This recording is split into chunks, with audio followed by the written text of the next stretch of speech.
미국의 음악 매거진 롤링스톤에서는 이른바 500대 명반을 선정합니다. 지난 2003년 초판이 발매된 이후 2020년까지 3번의 업데이트를 거쳤는데요. 그리고 얼마 전 2023년의 마지막 날 대망의 4번째 개정판이 공개됐습니다. 과연 어떤 앨범들이 새롭게 등장했을까요?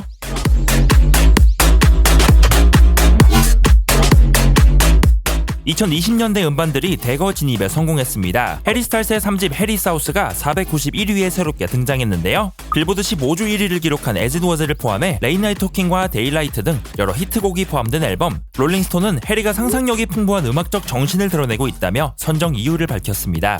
여담으로 이 집 파인 라인은 지난 2020년 개정판에서 491위에 올랐으나 이번 개정판에서는 자취를 감추고 말았죠. 고릴라즈 최고의 명반으로 꼽히는 이 집 디몬 데이즈는 437위에 올랐습니다. 히트곡 Feel Good Incorporated가 포함된 앨범. 롤링스톤에 따르면 고릴라즈 최고 앨범이라며 기믹이라는 편견을 깨버린 작품이라고 설명했죠. 430위에는 배드버니의 최고 히트작 운 베라노스 인티가 올랐습니다.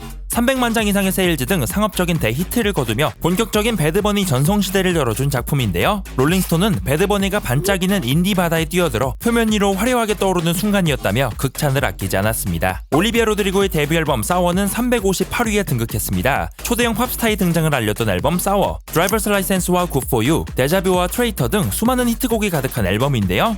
롤링스톤은 당시 18의 올리비아가 이미 히트곡 비법을 알고 있는 송라이터라고 평가했습니다. 또한 당시 올리비아의 등장을 무결점 데뷔라고 표현하기도 했죠. R&B 씬을 뒤흔든 시저의 SOS 역시 351위에 새롭게 등장했습니다. 2022년 말 발매되어 현재까지도 무시무시한 영향력을 선보이는 앨범인데요. 롤링스톤은 시저에게 드리워진 의심을 지워버린 앨범이라며 호평을 아끼지 않았습니다. 시저의 1집 컨트롤 역시 지난 2020년 개정판부터 472위에 올라와 있는데요. 이로써 시저는 발표한 정규 앨범을 모두 500대 명반에 올려놓는 대업을 달성했죠. 170위에는 테일러 스위프트의 8집 폴크로어가 등장했습니다.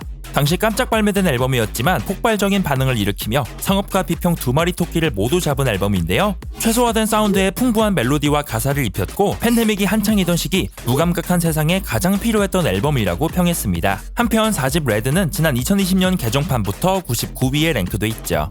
비욘세의 7집 르네상스는 71위에 올랐습니다. 막강한 제작진과 함께 완성도에 정점을 찍은 앨범인데요. 흑인과 성소수자 커뮤니티의 메시지를 전하며 비평적 찬사를 받은 작품.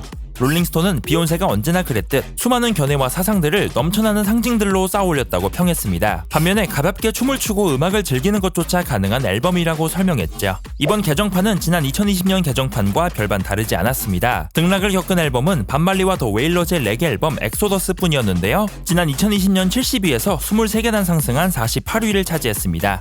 한편 지난 2020년 개정판부터 고전 록 음반들의 순위는 하락하고 흑인 음악과 여성 아티스트들의 음반이 대거 상승하는 등 롤링스톤은 보다 진취적인 기준으로 보수적인 이미지를 탈피하고 있습니다. 외신 매체 페이지6는 브리트니가 정규 10집을 준비 중이라는 보도를 내놨습니다. 히트메이커 찰리 XCX와 줄리아 마이클스가 함께할 거라는 소식이었는데요. 하지만 브리트니는 지난 4일 SNS를 통해 가요계 복귀는 없을 것이라며 복귀설을 일체 부인했습니다. 브리트니에 따르면 대부분의 뉴스는 쓰레기고 다시 음악 산업으로 돌아갈 일은 없을 것이라 밝혔는데요. 대신 지난 2년 동안 다른 이들을 위해 20곡 이상을 써왔다며 고스트라이터로 활동 중이라는 소식도 덧붙였습니다. 여기에 최근 화제가 된 회고록 더 워먼 인 미에 대한 입장도 밝혔는데요. 회고록이 자신의 승인 없이 발매됐다는 루머 역시 거짓이라며 요즘은 사랑과 축복 속에 지내고 있음을 전했죠. 한편 회고록 더 워먼 인 미는 발매 후 240만 부가 팔려나갔고 그동안의 비화들이 밝혀지며 다양한 인물들이 문매를 맡고 있는 상황입니다. 개막을 200일가량 앞둔 2024 파리 하계올림픽. 엔데믹 선언 이후 펼쳐지는 첫 올림픽에 벌써부터 뜨거운 관심이 쏠리고 있는데요. 그리고 래퍼 스눕독이 이번 올림픽에서 특파원으로 등장한다는 소식입니다. 미국 방송사 NBC에 따르면 스눕독이 파리 현장에서 리포팅을 선보인다고 하는데요. 파리의 랜드마크를 방문하고 각종 경기를 참관하며 선수들과 인터뷰를 진행한다고 합니다. 또한 미국의 베테랑 캐스터 마이클 트리코와의 호흡도 선보인다고 하죠. NBC 올림픽 프로덕션은 2020년 도쿄올림픽 당시 스눕독이 케빈 하트와 마장마술 경기 해설로 큰 웃음을 선사했던 점을 높게 샀다고 전했습니다. 매번 유쾌한 모습의 래퍼 스눕독, 이번 올림픽에서도 재치 있는 입담을 선보일 전망입니다.